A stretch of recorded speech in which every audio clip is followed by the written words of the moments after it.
الحلقة 23 من مسلسل فهد البطل. في الحلقة دي هنشوف إن صبحي بيقول لوفاء إن ابنها رفعت وبنتها زينب عايشين واسمهم فهد وراوية، وبيطلب منها إنها ما تعرفش غلاب أي حاجة. تابع معايا الحلقة للآخر عشان تعرف باقي الأحداث. بتبدأ الحلقة إن فهد بيرجع البيت عند كناريا، وأول ما بيفتح الباب بيلاقي كناريا واقعة على الأرض مغمى عليها وبيبقى مخضوض، فبيشيلها وبيجري بيها على المستشفى، وبيكون واقف على أعصابه.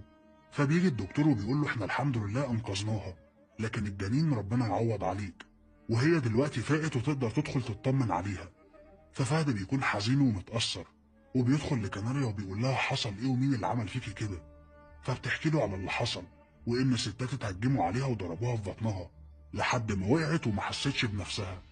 فهد بيقول لها انا اسف، حقك عليا، انا ما كنتش عايز يبقى ليا ابن دلوقتي عشان ما يحصلوش زي اللي بيحصل لي من الدنيا.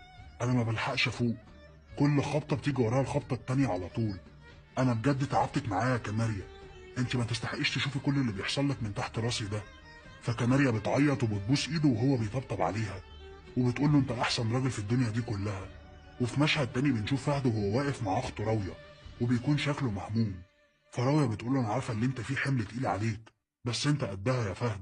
ففهد بيرد عليها وبيقول لها انت متخيله ان بنت التمساح اللي انا اتجوزتها حامل، وتوفيق عايزني اكتب الواد اللي في بطنها